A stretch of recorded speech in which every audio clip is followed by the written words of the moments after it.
Hello friends, welcome to teaching Kishan YouTube channel.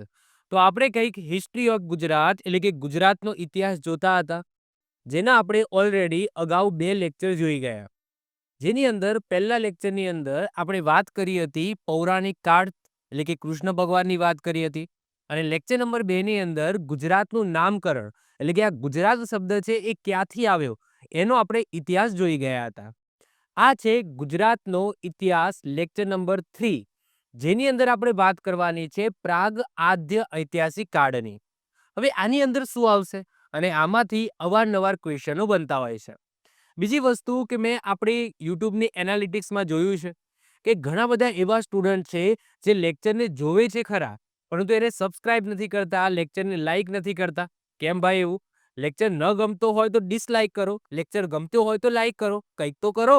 બીજી વસ્તુ કે આ ચેનલ સાથે તમે લાઈફ ટાઈમ માટે જોડાઈ રહો તો, અને તમને નોટિફિકેશન મળતી રહે કે જ્યારે પણ હું વિડીયો અપલોડ કરું તો એની નોટિફિકેશન મળતી રહે. કારણ કે ઘણા બધા સ્ટુડન્ટ જે પહેલો લેક્ચર મૂક્યો હતો એના નીચે કોમેન્ટ કરતા હતા કે સર, ગુજરાતનો ભૂગોળ તમે ક્યારે લઈને આવશો, ભારતની ભૂગોળ તમે ક્યારે લઈને આવશો. અરે ભાઈ, તમે જુઓ તો ખરા, આપણે ઓલરેડી ગુજરાત અને ભારતની ભૂગોળ સંપૂર્ણ આપણી યુટ્યુબ ચેનલની અંદર ફ્રીમાં ચલાવેલી છે. તો મારા વિડીયો તમારી સુધી કઈ રીતના પહોંચશે? જ્યારે તમે ચેનલને સબસ્ક્રાઇબ કરશો, અને તમારા માટે સબસ્ક્રાઇબ બટન એ ફ્રી છે, એના માટે તમારે કોઈ ચાર્જ આપવાની જરૂર નથી. તો નીચે લાલ બટન હશે, એને દબાવી દો, સબસ્ક્રાઇબ કરી દો, જેનાથી આપણા સબસ્ક્રાઇબ વધશે અને આપણે વધુમાં વધુ સ્ટુડન્ટ સુધી પહોંચી શકશું. અને આ જે ફ્રી વિડીયો મૂકું છું એ મેક્સિમમ સ્ટુડન્ટ સાથે પહોંચી શકશે. સાથે બાજુમાં બેલ આઇકન હશે, એ ઘંટડી જેવું આઇકોન હશે, એને પણ દબાવીને પછી ઓલ દબાવી દેજો. એટલે કે જ્યારે પણ હું વિડીયો અપલોડ કરું તો તમને તરત જ નોટિફિકેશન મળી જશે અને તમારો કોઈ પણ વિડીયો મિસ નહીં થાય. તો ખાસ કરીને તમે ચેનલને સબસ્ક્રાઇબ કરીને બાજુમાં બેલ આઇકન છે એ દબાવી દેજો. ઓકે, તો શરૂઆત કરીએ છીએ ગુજરાતનો ઇતિહાસ એના લેક્ચર નંબર 3 ની અંદર પ્રાગ આદ્ય ઐતિહાસિક કાળની. એટલે કે જ્યારે આપણા પૃથ્વીની શરૂઆત થઈ, આપણે શરૂઆત ત્યાંથી જ કરીએ છીએ. તો એમાં આપણે જોવા જઈએ કે આપણને જે સાયન્ટિફિક એવિડન્સ મળ્યા છે, હવે મનુ, સરિયાતી, એ બધી વસ્તુ પુસ્તકોની અંદર લખેલી છે. એટલે કે આપણું જે સાયન્ટિફિક કલ્ચર છે એ પૌરાણિક કાળને માનવા તૈયાર જ નથી. એ એમ કે છે કે ભાઈ, પૌરાણિક કાળની અંદર જે બધી વસ્તુઓ તમે લખેલી છે માત્ર ગ્રંથ પૂરતી છે, મતલબ કે એના કોઈ પુરાવા, લેખિત પુરાવા કે ભાઈ એમાંથી કોઈ એવી હાર્ડ કોપી પુરાવા એવા કોઈ મળ્યા નથી. તો સાયન્ટિફિક લોકો એવું માને છે કે ભાઈ, જે પૌરાણિક કાળ જે આપણે ઓલરેડી લેક્ચર નંબર 1 ની અંદર જોઈ ગયા, એ માત્ર ને માત્ર ચોપડી પૂરતો અથવા તો વાર્તા પૂરતો છે. પરંતુ જ્યાંથી પુરાવા મળવાના શરૂ થયા, તો એ આ જગ્યાએથી પુરાવા મળવાના શરૂ થયા. એટલે કે આગળ આગળ આપણે મનુ, સરિયાથી, કૃષ્ણ ભગવાન ને એ બધું ભૂલી જાઓ તમે, કારણ કે એના એવિડન્સ નથી મળ્યા. એવું હું નથી કહેતો, એવું આપણો સાયન્સ કહે છે. એટલે કે સાયન્ટિફિક દ્રષ્ટિએ એવા કોઈ પુરાવા મળ્યા નથી. પરંતુ જ્યારથી પુરાવા મળવાના શરૂ થયા છે, ત્યારથી આમ ઇતિહાસની શરૂઆત થાય છે. લેખિત પુરાવા મળ્યા છે, આપણને એવા અવશેષો મળી આવે છે જેનાથી આપણને ખબર પડે કે ભાઈ, આવી કંઈક વસ્તુ રિયલમાં હતી. ઓકે, ઐતિહાસિક પુરાવા મળ્યા છે એ રીતના હતી. તો ત્યાંથી આપણે જો ઇતિહાસની શરૂઆત કરીએ તો આ લેક્ચર નંબર 1 થાય, એટલે કે પ્રાગ આદ્ય ઐતિહાસિક કાળ થાય. તો શરૂઆત કરીએ તો એમાં સૌથી પહેલા પ્રાચીન ઇતિહાસ. હવે પ્રાચીન ઇતિહાસની શરૂઆત ક્યાંથી થાય છે? તો સૌથી પહેલા આવે છે પ્રાગ ઐતિહાસિક કાળ, એના પછી બીજા નંબરે આવે છે આદ્ય ઐતિહાસિક કાળ, અને ત્રીજા નંબરે આવે છે ઐતિહાસિક કાળ. એટલે કે અત્યારે વાત કરું તો અત્યારે આપણે વર્તમાન કાળ, આધુનિક કાળ ચાલે છે. હવે આધુનિક કાળ પહેલા જે રાજા મહારાજાઓ થઈ ગયા, એટલે કે જે મૌર્ય વંશ થઈ ગયો, સોલંકી વંશ થઈ ગયો, વાઘેલા વંશ થઈ ગયો, અનુમૈત્રક કાળ, મૈત્રક કાળ થઈ ગયા, તો એ બધા શેની અંદર આવશે સાહેબ? ઐતિહાસિક કાળની અંદર આવશે. એના તમે આગળ આવો તો શું આવે? તો સાહેબ સિંધુ ખીણ સંસ્કૃતિ, હડપ્પીય સંસ્કૃતિ આવે. તો જે હડપ્પીય સંસ્કૃતિ છે એ શેની અંદર આવશે? આદ્ય ઐતિહાસિક કાળની અંદર આવશે. હવે સિંધુ ખીણ સંસ્કૃતિ પહેલા તમે જાઓ તો સાહેબ પછી આદિમાનવનો સમય આવી જાય, અને જે આદિમાનવનો જે સમય છે એને કહેવામાં આવે છે પ્રાગ ઐતિહાસિક કાળ. તો આઈ હોપ સો 3 જે કાળ અહીંયા લખેલા છે, જે 3 ભાગની અંદર હિસ્ટ્રીને આપણે ડિવાઈડ કરી છે, એ તમને ખ્યાલ આવી ગયા હશે. પ્રાગ ઐતિહાસિક કાળ એટલે કે એની અંદર કોઈ ભાષા પણ નથી, કોઈ લિપિ પણ નથી. જે આદિમાનવનો સમય હતો એમાં કોઈ પણ ભાષા હતી નહીં, ના એમની કોઈ લિપિ હતી. જસ્ટ શું કરતા હતા સાહેબ? શિકાર કરતા હતા, ખાતા હતા. પછી ધીમે ધીમે પશુપાલનની શરૂઆત થઈ, ખેતીની શરૂઆત થઈ, પરંતુ એમની કોઈ ભાષા કે લિપિ હતી નહીં. એટલે કે આદિમાનવનો સમય એટલે પ્રાગ ઐતિહાસિક કાળ. પછી ધીમે ધીમે ધીમે ધીમે ધીમે માનવ છે સ્થાયી થયો. ધીમે ધીમે એ લખતા વાંચતા શીખ્યો. તો એમની કંઈક લિપિ, એમની અંદર અંદર કંઈક લિપિ બની હશે, કોઈક ભાષા બની હશે. તો ભાષા અને લિપિ હતી, પરંતુ આપણે એને ઉકેલી શક્યા નહીં. મતલબ કે એ એમની ભાષા હતી. મતલબ કે ઓબ્વિયસલી એક્ઝામ્પલ તરીકે જસ્ટ હું વાત કરું છું કે મને હિન્દી આવડે છે, ગુજરાતી આવડે છે અને ઇંગ્લિશ આવડે છે. હવે મને કોઈ એવું કાગળિયું મળી જાય જેની અંદર ચાઇનીઝ લખેલું હોય અથવા તો રશિયન ભાષાની અંદર લખેલું હોય, તો શું હું એ વાંચી શકું? ના. એમાં શું લખ્યું છે મને ખબર પડે? ના. કારણ કે ના મને રશિયન આવડે છે, ના મને ચાઇનીઝ આવડે છે. પરંતુ હું ચાઇનાની અંદર જાઉં અથવા તો રશિયાની અંદર જાઉં, એમનો જે કક્કો છે એ શીખું, એટલે કે એમની ભાષા શીખું, તો એના પછી મને જો એ કાગળિયું વાંચવાનું કહે તો એ હું વાંચી શકું. પરંતુ આજે આદ્ય ઐતિહાસિક કાળની અંદર, એટલે કે હડપ્પન સંસ્કૃતિની અંદર એ અંદરો અંદર એમની ભાષાની અંદર વાત કરતા હતા. પરંતુ એ ભાષા શીખવા માટેનો સ્ત્રોત આપણા જોડે છે જ નહીં. જો એ સ્ત્રોત મળી જાય તો આપણે એટલીસ્ટ એ ભાષા શીખીને પછી એમના જે લખાણો કે જે પણ વસ્તુ આપણને મળેલી છે, લિપિ, લેખિત વસ્તુઓ મળી છે, તો એ આપણે એને ઉકેલી શકીએ. પરંતુ આપણને ના એ ભાષા વિશે ખબર છે, ના એ ભાષા શીખવાનો કોઈ સ્ત્રોત છે. એટલા માટે આદ્ય ઐતિહાસિક કાળ, એટલે કે હડપ્પન સંસ્કૃતિમાંથી ઘણા બધા અવશેષો આપણને મળી આવ્યા છે, પરંતુ એમાંથી મોસ્ટ ઓફ ધ અવશેષો આપણે એને ઉકેલી શક્યા નથી. એટલે કે એ વખતે એમની ભાષા હતી, એમની કંઈક લિપિ હતી, પરંતુ આપણે એને ઉકેલી શકવાના નથી, કારણ કે આપણને એ ભાષા આવડતી નથી. ના એ ભાષા આપણે જાણી શકીએ અથવા તો શીખી શકીએ એનો પણ આપણા જોડે કોઈ સ્ત્રોત નથી. ક્લિયર? તો આમાંથી ઘણા બધા સાઇન બોર્ડ મળી આવે છે, ઘણી બધી વસ્તુઓ મળી આવી છે, પરંતુ એને આપણે ઉકેલી શકતા નથી. તો એ બધા શેમાં આવશે? આદ્ય ઐતિહાસિક કાળની અંદર આવશે. એના પછી આવે છે ઐતિહાસિક કાળ. ઐતિહાસિક કાળ એટલે શું? કે ભાષા હતી, સાહેબ લિપિ પણ હતી, અને એ ભાષા લિપિને આપણે ઉકેલી પણ શકીએ છીએ. એટલે કે એ શું કહેવા માંગે છે એ આપણે સમજી ગયા છે. એક્ઝામ્પલ તરીકે વાત કરીએ, ભાઈ સાહેબ જુનાગઢની અંદર અશોકનો શિલાલેખ છે. સાહેબ અશોકના શિલાલેખની અંદર શું લખેલું છે આપણને ખબર છે. એટલે કે ભલે એ અશોકના શિલાલેખની અંદર જે પણ ભાષા લિપિનો યુઝ થયો હશે, પાલી ભાષા કે જે પણ, તો આપણને ખબર છે કે ભાઈ એની અંદર શું લખેલું છે. એટલે કે એ વખતે ભાષા લિપિ હતી અને એ ભાષા લિપિને આપણે ઉકેલી પણ શક્યા છે. એની અંદર શું કહેવા માંગે છે, એ શિલાલેખ શું કહેવા માંગે છે, અથવા તો જે સ્તંભ છે એ સ્તંભલેખ છે એ શું કહેવા માંગે છે, તામ્રપત્રો મળ્યા છે, ભોજપત્રો મળ્યા છે, એની અંદર બધું શું લખાયેલું છે એ આપણને ખબર છે. તો એ બધા શેની અંદર આપણે મૂકીશું? ઐતિહાસિક કાળની અંદર. એટલે કે જે મૌર્ય કાળ આવ્યો, ગુપ્ત કાળ આવ્યો, અનુમૈત્ર કાળ, મૈત્ર કાળ, આગળ જતા ચાવડા વંશ, વાઘેલા વંશ, સોલંકી વંશ, આ બધા શેની અંદર આવશે? ઐતિહાસિક કાળની અંદર આવશે. પછી અંગ્રેજોથી આપણે શું કરી દઈએ છીએ? એને આધુનિક ગણી લઈએ છીએ, એટલે કે વર્તમાને આપણે પહોંચી જઈએ છીએ. ખ્યાલ આવી ગયો? જો બધી વસ્તુ હું કોષ્ટકમાં જ ક્લિયર કરાવી દઉં છું, એના પછી આપણે થિયરી ઉપર જઈશું. ઓકે. હવે આ બે વસ્તુ આપણા ક્લિયર છે. ઓકે, આ આપણે નેક્સ્ટ લેક્ચરની અંદર ડીપમાં ભણીશું. એટલે કે હડપ્પન સંસ્કૃતિના જે નગરો મળી આવે છે એને આપણે નેક્સ્ટ લેક્ચરની અંદર ડીપમાં ભણવાનું છે. આ વસ્તુ પણ આપણે આગળ જતા ભણીશું. આજના લેક્ચરની અંદર આપણે શું ભણવાનું છે? તો આ વસ્તુ આપણે પૂરી કરવાની છે. તો એ તો ખબર પડી ગઈ ભાઈ, પ્રાગ ઐતિહાસિક કાળની અંદર આદિમાનવના સમયની વાત થઈ રહી છે. એટલે કે એમની કોઈ ભાષા પણ નથી, ના એમની કોઈ લિપિ પણ નથી. હવે જે પ્રાગ ઐતિહાસિક કાળ છે એને બે ભાગની અંદર ડિવાઈડ કરવામાં આવ્યા છે. એક પ્રાચીન પાષાણ યુગ અને બીજું છે નૂતન પાષાણ યુગ. હવે આ બંનેમાં ફરક એટલો કે આમાં ખેતી હતી નહીં. સાહેબ આમાં ખેતી હતી. જો અહીંયા હું બધું ક્લિયર કરાવી દઉં છું. ઓકે, નૂતન પાષાણ યુગ એટલે શું? કે જ્યારે મનુષ્યએ ખેતી કરવાની શરૂઆત કરી. તો જ્યારથી એને ખેતી કરવાની શરૂઆત કરી એ શેની અંદર આવી ગયો? નૂતન પાષાણ યુગની અંદર આવી ગયો. જ્યાં સુધી એને ખેતી કરવાની શરૂઆત નથી કરી, કોઈ સ્થાયી જગ્યાએ રહીને ત્યાં વાવવાનું શરૂ નથી કર્યું, તે આગળનો જેટલો પણ સમય હતો એ શેની અંદર આવશે? પ્રાચીન પાષાણ યુગની અંદર આવી જશે. ક્લિયર છે? ફરીથી રિપીટ કરું છું. એક્ઝામની અંદર પૂછાય કે ભાઈ મનુષ્યએ ખેતી કરવાની શરૂઆત કરી, તો સાહેબ એ નીચેનામાંથી કયા કાળની અંદર આવશે? નૂતન પાષાણ યુગની અંદર આવશે. તો જ્યારે પણ તમે નૂતન શબ્દ સાંભળો એટલે સિમ્પલ કે ભાઈ ખેતીની શરૂઆત થઈ ગઈ છે. ક્લિયર છે? ચલો. હવે પ્રાચીન પાષાણ યુગ, એને પણ 3 ભાગની અંદર ડિવાઈડ કરવામાં આવે છે. આદ્ય પ્રાચીન પાષાણ યુગ, મધ્ય પ્રાચીન પાષાણ યુગ અને અંત્ય પ્રાચીન પાષાણ યુગ.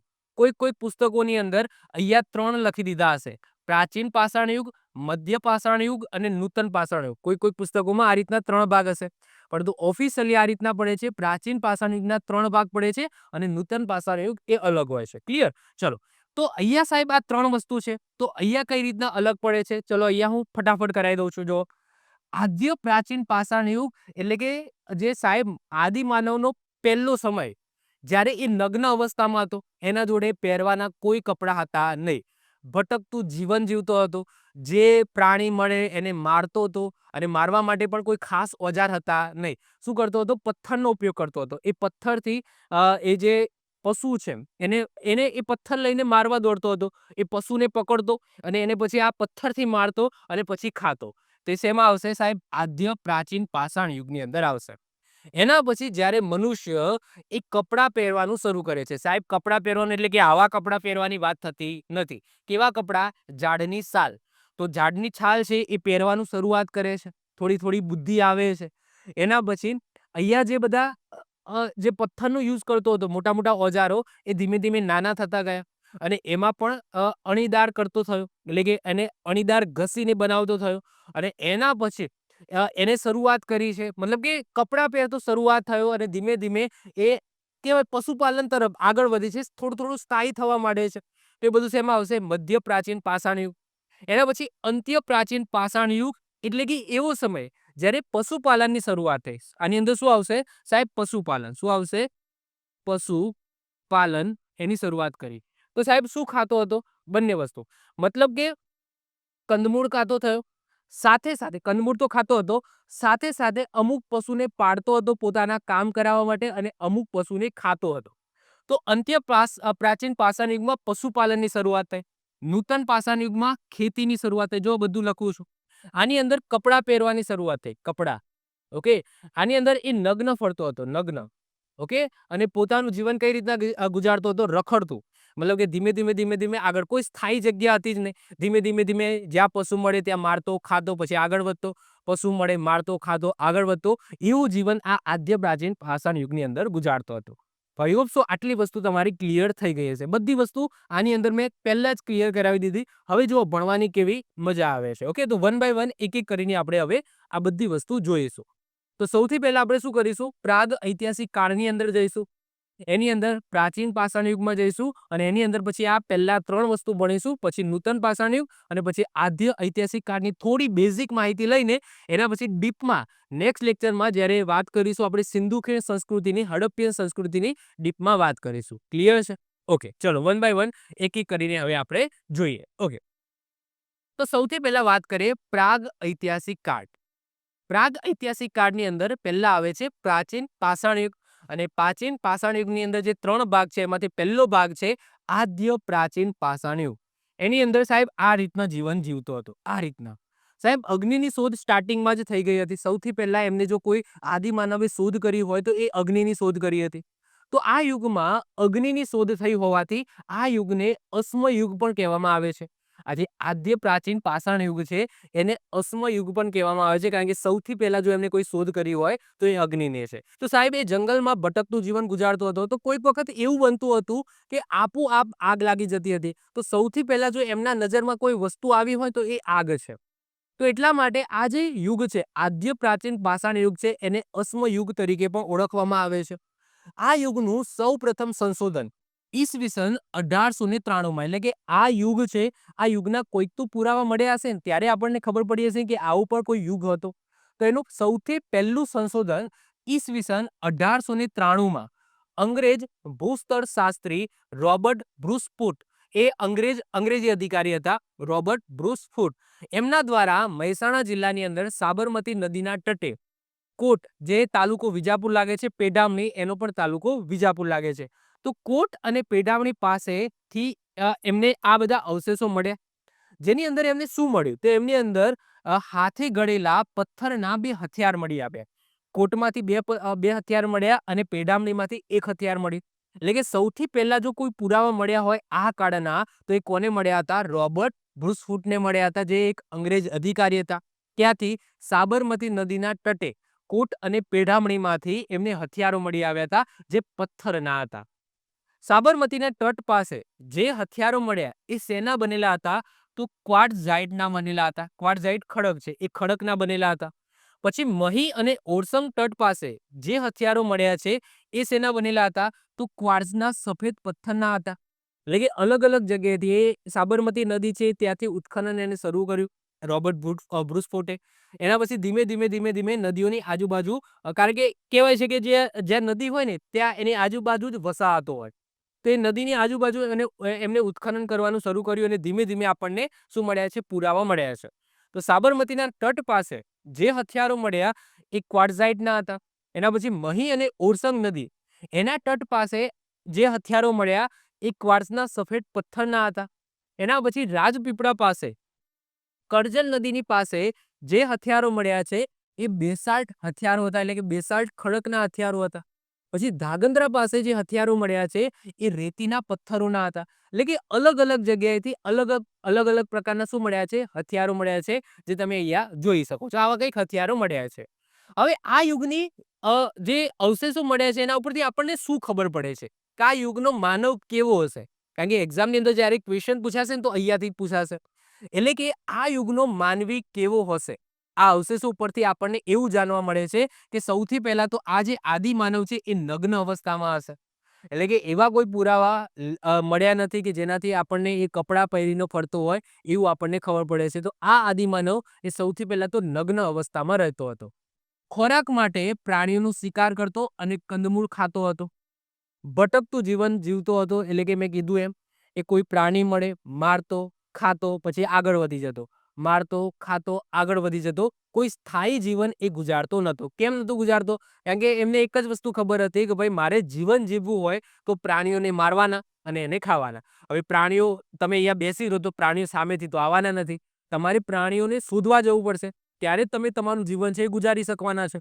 કારણ કે એમને લક્ષ્ય એ જ હતું કે ભાઈ પેટ પૂજા માટે આપણે ખોરાક ખાવાનો છે, અને એ ખોરાક કોણ છે? આપણા પ્રાણીઓ છે. અને પ્રાણીઓને અમારે શોધવા જવું પડશે. તો ધીમે ધીમે જેમ જેમ પ્રાણીઓ મળતા જાય, આગળ જાય, આગળ જાય, આગળ જાય, એ રીતે એ ભટકતું જીવન ગુજારતો હતો. શિકાર માટે પથ્થરો અને હાડકામાંથી બનાવેલા ઓજારોનો ઉપયોગ કરતો હતો. જે પણ પ્રાણીઓને મારતા હતા તો એના જે હાડકા છે એમાંથી ઓજારો બનાવતો અને પથ્થરો છે એમાંથી ઓજારો બનાવતો હતો. આ યુગમાં માનવી ખોરાક એકઠો કરનારો બન્યો. એટલે કે સિમ્પલ વસ્તુ, જે પ્રાણીઓને મારતો હતો તો એ પ્રાણીઓ કોઈ આખો આખો તો ખાઈ જશે નહીં. ઓકે, ધીમે ધીમે જે ખોરાક એકઠો કરી જાય, ધીમે આગળ વધે, બીજું પ્રાણી મળે, એને ખાય, અને ધીમે ધીમે એ સામાન જે ભેગું કરતો થયો છે. ઇતિહાસકારોના મત મુજબ જે આદિ માનવ છે એ ગુજરાતની અંદર ક્યાંથી આવ્યા? તો આફ્રિકાના પૂર્વ કિનારેથી આવ્યા હતા એવું માનવામાં આવે છે.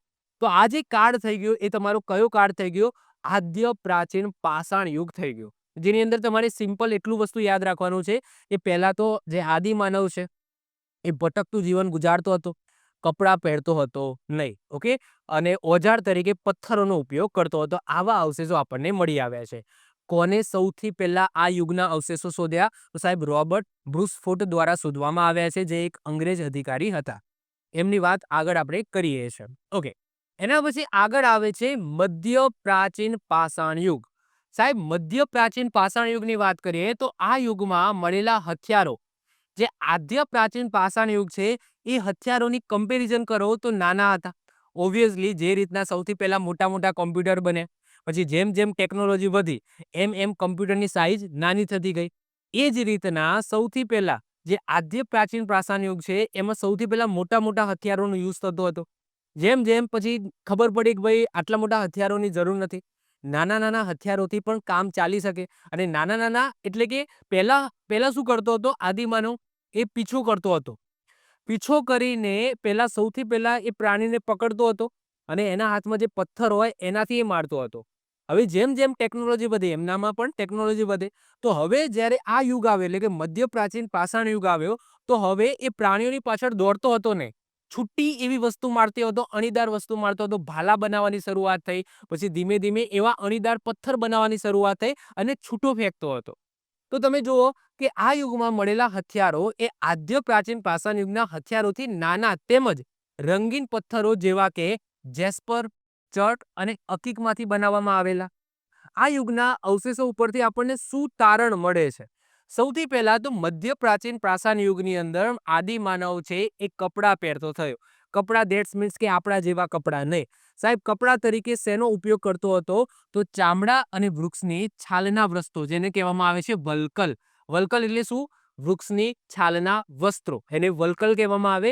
અને જે પણ પ્રાણીઓને મારતો હતો એના ચામડા પહેરતો થયો. એના પછી વધુ સારા અને નાના ઓજારો વડે દૂરથી જ શિકાર કરતો હતો. આ નાના ઓજારોને શું કહેવામાં આવે છે? તો માઇક્રોલિથ કહેવામાં આવે છે. આ જે નાના નાના ઓજારો જેમને બનાવ્યા, જેનાથી એ દૂરથી શિકાર કરતો થયો. ધેટ્સ મીન્સ કે શું? કે પ્રાણી જોઈને એને છૂટું ફેંકતો હતો, એ હથિયાર છૂટું ફેંકતો હતો. તો એની શરૂઆત થઈ. આ યુગમાં માનવી પકવેલી માટીના લાલ અને કાળા રંગના વાસણ વાપરતો હતો. હસમુખલાલ સાંકળિયા દ્વારા ગુજરાતના લાંગણજ ખાતે આ સમયના માનવ કંકાલ શોધ્યા છે. એટલે કે એમના દ્વારા, સાહેબ આ બધી વસ્તુ ખબર કઈ રીતના પડે? તો સાહેબ કાર્બન ડેટિંગ પદ્ધતિ આવે છે, કાર્બન ડેટિંગ પદ્ધતિ. અને કાર્બન ડેટિંગ પદ્ધતિથી કોઈ પણ અવશેષ મળે છે તો એ કેટલો જૂનો છે, કેટલા સમય જૂનો છે, એનો આપણને ખ્યાલ આવે. તો આ જે અવશેષો મળે છે એની કાર્બન ડેટિંગ પદ્ધતિમાં યુઝ કરીને જાણવા મળે, મતલબ આપણને એવું ખબર પડે છે કે કેટલું જૂનો છે. તો એના આધારે આપણે કહી શકીએ કે આ જે અવશેષ મળ્યો છે એ કયા યુગનો છે. તો હસમુખલાલ સાંકળિયા દ્વારા ગુજરાતના લાંગણજ ખાતે આ સમયના એટલે કે મધ્ય પ્રાચીન પાષાણ યુગના માનવ કંકાલ એમને શોધ્યા છે. ઇમેજની વાત કરું તો મધ્ય પ્રાચીન પાષાણ યુગની અંદર આવા કંઈક આદિ માનવ હશે. એટલે કે તમે જોઈ શકો છો કપડા આ રીતના પહેર્યા હશે. થોડું ભટકતું જીવન તો જીવે છે, પરંતુ તમે જોઈ શકો છો ગુફામાં આશરો લે છે કોઈક વાર, પછી ધીમે ધીમે આગળ વધે છે. અહીંયા તમે જોઈ શકો છો આ રીતના મનુષ્ય છે, અગ્નિ છે, અહીંયા હરણ પડેલું છે, એને મારેલું છે. તો અહીંયા તમે જોઈ શકો છો આવો કંઈક સ્થિતિ હશે મધ્ય પ્રાચીન પાષાણ યુગની અંદર. એના પછી સમય વીતતો જાય છે અને એના પછી આવે છે અંત્ય પ્રાચીન પાષાણ યુગ. સાહેબ આ એક એવો સમય છે જ્યારે બધા પ્રાણીઓને મારતા નથી. અમુક પ્રાણીઓને એજ પોતાના કામ માટે યુઝ પણ કરે છે. એટલે કે અમુક પ્રાણીઓને મારીને ખાય છે. સાથે સાથે અમુક એવા પ્રાણીઓ છે એમને પોતાની સાથે રાખે છે. એટલે કે પશુપાલન તરીકે, પશુપાલન તમે કહી શકો, આ પશુપાલનની શરૂઆત જ છે. એ પશુપાલનની શરૂઆત કરે છે એવું કહી શકો છો આ યુગની અંદર. તો આ યુગમાં માનવી જંગલી અવસ્થામાં રખડતો બંધ થઈને સ્થાયી જીવન જીવવા લાગ્યો. સ્થાયી જીવન એક જગ્યાએ, આમ મતલબ કે શાંતિથી હવે જીવવા માંડ્યો. તમે જોઈ શકો છો આ રીતના. ઓકે, એક ટોળું બનાવવા માંગ્યો, એક વસાહત એમને બનાવી છે. સાથે શિકાર કરતા, શિકાર કરીને આ રીતના લઈને આવતા અને એક જગ્યાએ સ્થાયી થઈને, એટલે કે દૂર દૂર જઈને શિકાર કરતા, પરંતુ એ જ જગ્યાએ રાત્રે ભેગા થઈને પછી ખાતા પીતા અને મોજ કરતા. મતલબ કે આ યુગમાં માનવી જંગલી અવસ્થા એટલે કે રખડતું જીવન છે એ બંધ કર્યું અને સ્થાયી થવા લાગ્યો. આ સમયમાં માનવ નાના અકીકના હથિયારો વાપરતો થયો અને આ હથિયારોને લઘુ પાષાણ હથિયાર પણ કહેવામાં આવે છે. શું કહેવામાં આવે છે? લઘુ પાષાણ હથિયાર. હવે એમાં હથિયાર છે એ બે પ્રકારના હતા. કદાચ નામ પૂછાય તો યાદ રાખજો. એક ગાભો અને બીજો છે પતરી. ગાભો અને પતરી, આ રીતના બે પ્રકારના હથિયારો એ લોકો યુઝ કરતા હતા. પશુપાલનની શરૂઆત થઈ. આ યુગના માનવીના મળેલા અવશેષો મુજબ તે લાંબુ મોટું માથું, એટલે કે અહીંયા તમે જોઈ શકો છો એનું લાંબુ મોટું માથું, પછી ઉપસેલા નીચેલા હોઠ અને ચીંબુ નાક, અહીંયા તમે જોઈ શકો છો ચીંબુ નાક, એવા કંઈક દેખાતા હશે એવું આપણને જાણવા મળે છે. જે પણ અવશેષો મળ્યા, જે પણ ખોપડીના કંકાલ આપણને મળ્યા, જેના ઉપરથી આપણે એવું અંદાજો લગાવી શકીએ કે એ વખતેનો જે માનવી છે કંઈક આવો દેખાતો હશે. અને અહીંયા તમે ઇમેજીસ જોઈ શકો છો કે ભાઈ અંત્ય પ્રાચીન પાષાણ યુગની અંદર આવી કંઈક સ્થિતિ હશે. ઓકે, ઓબ્વિયસલી આ રિયલ ઇમેજ નથી, પરંતુ સ્થિતિ બતાવી છે કે ભાઈ આવી કંઈક સ્થિતિની અંદર એ રહેતો હશે. એના પછી શું આવે છે? તો એના પછી આવે છે નૂતન પાષાણ યુગ. જ્યારે પણ નૂતન શબ્દ આવે તમારે શું યાદ રાખવાનું? સાહેબ ખેતીની શરૂઆત થઈ. શેની? ખેતીની શરૂઆત થઈ છે. તો આ યુગમાં માનવીએ ખેતીની શરૂઆત કરી. સાહેબ ખેતીની શરૂઆત કરી. તો જે પ્રાણીઓ ઉપર નિર્ભર હતા, ટોટલી પ્રાણીઓ ઉપર નિર્ભર હતા, હવે પ્રાણીઓ ઉપરની જે નિર્ભરતા છે એ દૂર થઈ. તો હવે મેક્સિમમ જે પ્રાણીઓનો યુઝ થશે એ શેની અંદર થશે? બીજા કામોની અંદર થશે. પોતાના કામ કરાવવા માટે થશે, ના કે ખાવા. કારણ કે હવે ખેતીની શરૂઆત થઈ ગઈ છે. બધા પ્રાણીઓને ખોરાકમાં ઉપયોગ ન કરતા હવે પાડીને પોતાના કામમાં ઉપયોગમાં લેવાની શરૂઆત થઈ. આ યુગના માનવી ઝૂંપડામાં સ્થાયી જીવન જીવી માટીના વાસણ બનાવવાની એમને શરૂઆત કરી, જે તમે અહીંયા જોઈ શકો છો. આ રીતના ઝૂંપડાની અંદર રહેતો હશે, આ રીતના કંઈક માટીના વાસણો બનાવતા હશે અને આ રીતના કંઈક ખેતી કરતા હશે. તો આવું કંઈક જીવન હશે. આ રીતના ઝૂંપડા હશે, અહીંયા ખેતી કરતા હશે અને આ રીતના જે પાલતુ પ્રાણીઓ તમે અહીંયા જોઈ શકો છો, આવી રીતના જે પ્રાણીઓ છે એમને પાલતુ આ રીતના રાખ્યા હશે, પોતાના કંઈક કામ કરાવતા હશે. આ યુગની અંદર જ પૈડાની શોધ થઈ. ઓકે, પૈડું તમને ખબર છે એ કેટલું ઉપયોગી છે. અત્યારે જે પણ વ્હીકલ ચાલે છે કોને આભારી છે? પૈડાને આભારી છે. તો પૈડાની શોધ થતા આવાગમન સરળ થયું. વળી આ યુગમાં અંત ભાગમાં તાંબાની પણ શોધ થઈ ગઈ હતી. શેની? તાંબાની શોધ થઈ ગઈ હતી. ઓબ્વિયસલી જે આ યુગની અંદર નથી આવતો. તાંબાના આ યુગના અંત ભાગમાં થઈ, એટલે કે આ યુગની અંદર તાંબાની શોધ થઈ નથી. આ યુગમાં લિપિની શોધ થઈ ન હતી, પરંતુ કૃષિ અને પશુપાલનની શોધ થઈ ગઈ હતી. એટલે કે આમાં કોઈ લિપિ હતી નહીં, એમની કોઈ પ્રોપર ભાષા હતી નહીં. એ એમની રીતે અંદરો અંદર એમની ભાષામાં, એટલે કે પોતાના ઈશારાથી કે જે પણ અવાજની અંદર એ અંદરો અંદર કમ્યુનિકેટ કરતા હતા, પરંતુ એમની કોઈ લિપિ, પ્રોપર લિપિ હતી નહીં. પરંતુ કૃષિ અને પશુપાલન છે એની શરૂઆત થઈ ગઈ હતી. આ યુગનો માનવી અગ્નિ અને વરુણ દેવની પૂજા કરતો, એટલે કે જે દેખાય છે એની પૂજા કરતો હતો. તેમજ સૂર્ય અને ચંદ્ર જે દેખાય છે એની પૂજા કરતો હતો. અગ્નિ દેખાય છે એમને, વરુણ પાણી દેખાય છે એમને, સૂર્ય ચંદ્ર દેખાય છે એમને, તો એમને જ આરાધ્ય દેવ માનતો હતો. અને આ સમયમાં જે ઓજારો છે એ ગુજરાતના લાંગણજ, સુરત, તાપી તથા ડાંગમાંથી મળી આવ્યા છે. આ ભાગના, એટલે કે નૂતન પાષાણ યુગના અવશેષો આપણને મળી આવે છે. તો આ થઈ ગયું તમારું નૂતન પાષાણ યુગ. એના પછી આવે છે આદ્ય ઐતિહાસિક કાળ. સાહેબ, આદ્ય ઐતિહાસિક કાળ એટલે મેં તમને કીધું એમ કે મોસ્ટ ઓફ ધ હડપ્પીયન સંસ્કૃતિની શરૂઆત અહીંયાથી થાય છે. તો હડપ્પીયન સંસ્કૃતિ તમે એ જોઈ શકો છો, આ એની શરૂઆત છે.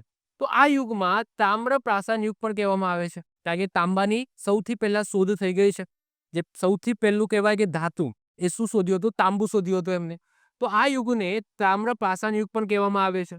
આ કાળમાં ભાષા અને લિપિની શોધ થઈ ગઈ છે, પરંતુ એને ઉકેલી શકાતી નથી. એમની ભાષા હતી, એ લોકો એમની રીતે ઉકેલતા પણ હતા, એમની રીતે બોલતા પણ હતા, એમની પ્રોપર લિપિ હતી, મતલબ કે પ્રોપર એમની ભાષા હતી, પરંતુ આપણે ઉકેલી શક્યા નથી, કારણ કે આપણને ખબર નથી અને એ ભાષા આપણે શીખી શકીએ એનો આપણા જોડે કોઈ સ્ત્રોત નથી, એટલા માટે આપણે ઉકેલી શક્યા નથી.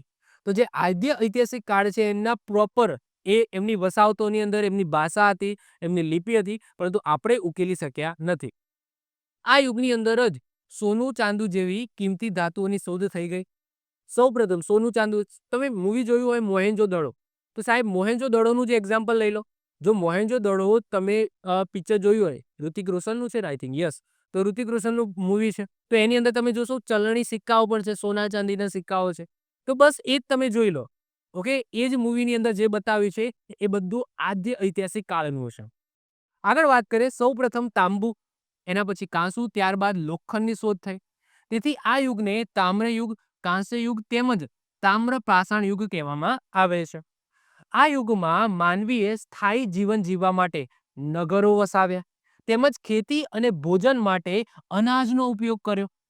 આદ્ય ઐતિહાસિક કાળ એટલે કે સિંધુ ખીણ સંસ્કૃતિનું મહત્વનું કેન્દ્ર લોથલ, જે અમદાવાદ જિલ્લામાં, અને ધોલાવીરા તમને ખબર છે જે કચ્છ જિલ્લાની અંદર આવેલું છે.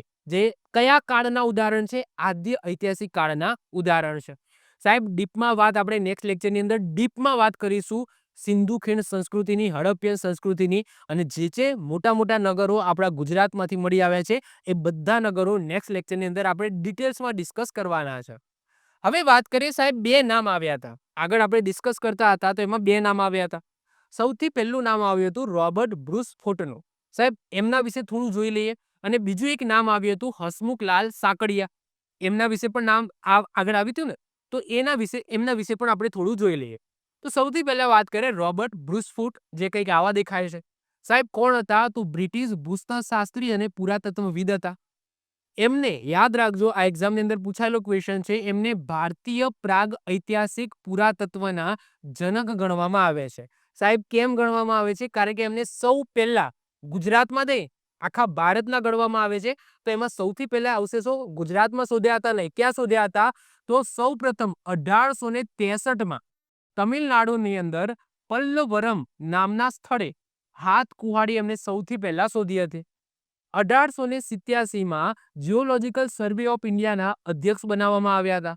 1891ની અંદર નિવૃત્ત થયા પછી એ આપણા ગુજરાતની અંદર આવ્યા હતા અને વડોદરાની અંદર વસ્યા હતા. તો વડોદરા રાજ્યની અંદર જોડાયા હતા. તેમને એન્ટિક્વિટીઝ ઓફ સાઉથ ઇન્ડિયા નામનું પુસ્તક પણ લખેલું છે. તો આટલી બાબતો તમારે રોબર્ટ બ્રુસ ફૂટમાંથી યાદ રાખવાની છે.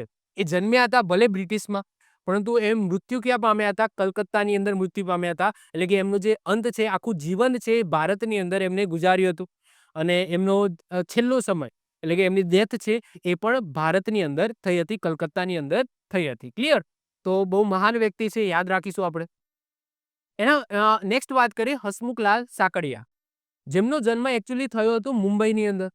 ગુજરાતના સૌપ્રથમ પ્રાગ ઐતિહાસિક કાળનું સૌપ્રથમ એમને પુસ્તક લખ્યું હતું, એટલા માટે આપણે એમને યાદ રાખવા પડશે.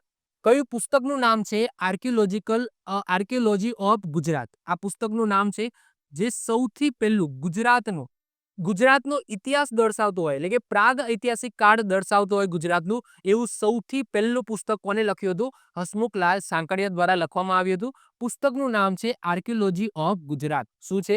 Archaeology of Gujarat. જન્મ મુંબઈમાં થયો હતો અને એમને આગળ જતા આત્મકથા પણ એમની લખેલી છે, જેનું નામ છે બોર્ન ફોર આર્કિયોલોજી. શું છે? બોર્ન ફોર આર્કિયોલોજી એમની આત્મકથાનું નામ છે. ક્લિયર? તો હસમુખલાલ સાંકળિયા વિશે આપણે આટલી ડિટેલ્સ યાદ રાખીશું. એના પછી આમાંથી આઈએમપી પ્રશ્નોની વાત કરી દઈશ. હવે જો મેં એવો વિચાર કર્યો છે કે જેટલા પણ હું ઇતિહાસના લેક્ચર લઈશ, એની અંદર છેલ્લે હું તમને એનો રસ કાઢીને આપી દઈશ. મતલબ કે જો તમે કદાચ રિવિઝન તમારે કરવું હોય અને તમારા જોડે કદાચ બહુ ઓછો ટાઈમ હોય, તો તમે જો કદાચ આટલું તમે વાંચી લો તો ચાલે. એટલે હું એવું ટ્રાય કરીશ કે આખા લેક્ચરનું બધું તો કવર ના કરી શકું, પરંતુ જે આઈએમપી મને લાગે છે કે ભાઈ આ લેક્ચરની અંદર આ બધી વસ્તુ આઈએમપી છે, એના ક્વેશ્ચન આન્સર હું છેલ્લે કરાવી દઈશ. જેમ કે આજના લેક્ચરમાંથી આપણે શું યાદ રાખીશું? તો સૌથી પહેલા તો આપણે શું યાદ રાખીશું? સૌથી પહેલા તો મેં ચલાવ્યું શું ચલાવ્યું? તો સૌથી પહેલા તો આપણે આગળ જે કોષ્ટક જોઈ ગયા, હા, આ કોષ્ટક યાદ રાખીશું. ઓકે, એ મેં પેલા એની અંદર નથી લીધું. આ કોષ્ટકમાં મેં તમને કીધું એમ કે કયાની અંદર શું થયું, કયા યુગની અંદર પશુપાલન આવે, કયા યુગની અંદર ખેતી આવે. ફરીથી રિવાઇઝ કરાવી દઉં છું. જો પ્રાગ ઐતિહાસિક કાળ એટલે આદિમાનવનો સમય, જેમાં પ્રાચીન યુગ એટલે કે પ્રાચીન યુગ અને નૂતન પાષાણ યુગ એટલે કે આ બંને કઈ રીતના અલગ પડે છે? ખેતીથી અલગ પડે છે. અહીંયા ખેતીની શરૂઆત થઈ છે, અહીંયા ખેતીની શરૂઆત નથી થઈ. એના પછી આ રીતના 3 યુગ આવે છે. કપડા વગર ફરતો હતો, ભટકતું જીવન જીવતો હતો. પછી મધ્ય પ્રાચીન પાષાણ યુગની અંદર શું થોડો સ્થાયી થયો, કપડાં પહેરવાનું શરૂ કર્યું, એટલે કે જે ઝાડની છાલ છે અને ચામડા છે એ પહેરવાની એને શરૂઆત કરી છે. ધીમે ધીમે આગળ જતા ગયો અને અહીંયા પશુપાલનની શરૂઆત કરે છે. નૂતન પાષાણ યુગની અંદર ખેતીની શરૂઆત કરે છે અને પછી બધા પ્રાણીઓને નથી મારતો, પ્રાણીઓનો યુઝ પોતાના કામ માટે કરતો થયો નૂતન પાષાણ યુગની અંદર. આદ્ય ઐતિહાસિક કાળ એટલે શું? સિંધુ ખીણ સંસ્કૃતિના નગરો. ઓકે, એટલે કે સમૂહ બનાવીને નગર બનાવીને વસતો થયો આ યુગની અંદર. તાંબુ, સોનું, ચાંદી એની શરૂઆત થઈ ગઈ આ યુગની અંદર.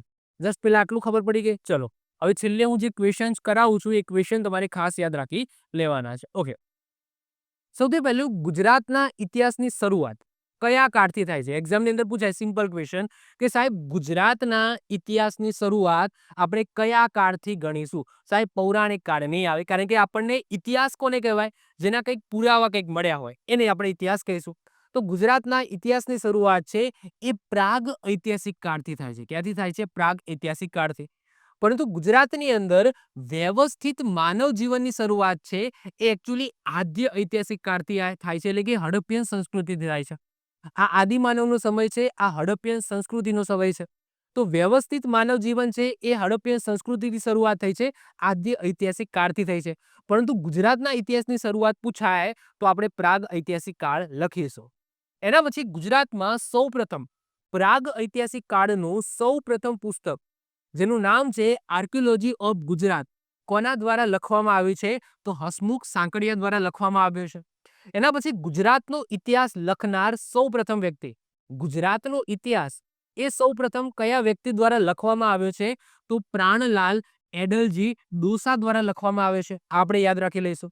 પછી ભારતીય ઇતિહાસના પિતા, જે લાસ્ટ લેક્ચરમાં મેં કીધું હતું, ભારતીય ઇતિહાસના પિતા કોને ગણવામાં આવે છે? મેગેસ્થનીસને. યાદ રાખજો. જો ઇતિહાસના પિતા કોણ છે? હેરોડોટ્સ, જે ઇતિહાસના પિતા છે, એટલે કે ગ્લોબલી. પરંતુ સ્પેસિફિક ભારતની વાત કરીએ તો ભારતીય ઇતિહાસના પિતા છે એ મેગેસ્થનીસને ગણવામાં આવે છે. એના પછી વાત કરીએ ભારતના ઇતિહાસ પુરુષ કોને ગણવામાં આવે છે? જો આ ઇતિહાસના પિતા છે, આ છે ઇતિહાસ પુરુષ. તો ભારતના ઇતિહાસ પુરુષ છે એ વેદ વ્યાસને ગણવામાં આવે છે. સાહેબ વેદ વ્યાસ છે એ હતા, જો વેદ વ્યાસ હતા એના પુરાવા છે, પરંતુ વેદ વ્યાસ દ્વારા મહાભારત લખી, એકચ્યુઅલી એ મહાભારત એ વેદ વ્યાસ નહીં, મનગહનત કહાનીઓ હતી. એ વેદ વ્યાસે એ રિયલ થઈ હતી અને એ વખતે એ એક્ઝિસ્ટ કરતા હતા, એના આપણા જોડે કોઈ પુરાવા નથી. ફરીથી રિપીટ કરું છું, વેદ વ્યાસ હતા એના પુરાવા છે, 100% છે. ઓકે, વેદવ્યાસ હતા અને એમના દ્વારા જ મહાભારત લખવામાં આવી છે. એના 100% આપણને પુરાવા મળી આવે છે. મહાભારત આપણને ગ્રંથ મળી આવે છે. પરંતુ મહાભારત થઈ હતી, એ શું માત્ર ને માત્ર વેદવ્યાસની કહાની હતી અથવા તો રિયલમાં થઈ હતી? એના કોઈ પુરાવા મળતા નથી. એટલા માટે ભારત ઇતિહાસ પુરુષ કોને ગણવામાં આવે છે? વેદવ્યાસને ગણવામાં આવે છે. એમનું ઓરિજિનલ નામ હતું કૃષ્ણદ્વૈપાયન. ક્લિયર? ચલો. એના પછી ગુજરાતના ઇતિહાસ પુરુષ કોને ગણવામાં આવે છે? સાહેબ, સેનાપતિ ભટ્ટારકને ગણવામાં આવે છે. આગળ આપણે કાળ જોઈશું, મૈત્ર કાળ, જેમાં સેનાપતિ ભટ્ટારકની વાત કરીશું. પોતે રાજા હોય છે, પરંતુ તો પણ એ આગળ સેનાપતિ જ લગાવે છે. એવા મહાન રાજા થઈ ગયા ભટ્ટારક, જે સેનાપતિ ભટ્ટારક તરીકે જ ઓળખાય છે, કારણ કે એ પોતે સેનાપતિ બનીને જ પોતાનું જીવન ગુજારે છે. એ રાજા હોય છે તો પણ. તો ગુજરાત ઇતિહાસ પુરુષ એ કોને ગણવામાં આવે છે? સેનાપતિ ભટ્ટારકને ગણવામાં આવે છે. ક્લિયર? તો આ સાથે એક નાનો એવો લેક્ચર છે જે અહીંયા પૂર્ણ થાય છે. આમાંથી અવારનવાર એકાદ બે માર્કના ક્વેશ્ચન બનતા હોય છે, તો ખાસ કરીને મેં જેટલું ચલાવી છે એટલું યાદ તમે કરી લેજો. તો આ સાથે લેક્ચર પૂરો થાય છે. જો લેક્ચર ગમ્યો હોય તો લેક્ચરને લાઈક કરી દો, મિત્રો સાથે શેર કરી દો. જો તમે આ ચેનલ ઉપર પહેલી વખત આવ્યા હોય તો ચેનલને સબસ્ક્રાઇબ કરી દો. લાલ બટન છે એને દબાવી દો. બાજુમાં બેલ આઇકન હશે એને પણ દબાવી દો અને ઓલ ઉપર ક્લિક કરી દો, જેનાથી હું જ્યારે પણ નવો વિડીયો અપલોડ કરું તેની નોટિફિકેશન તમને મળતી રહે અને તમારો કોઈ પણ વિડીયો મિસ ના થાય. તો મળીશું નેક્સ્ટ લેક્ચરમાં. બાય. All the best. જય હિન્દ, જય ભારત.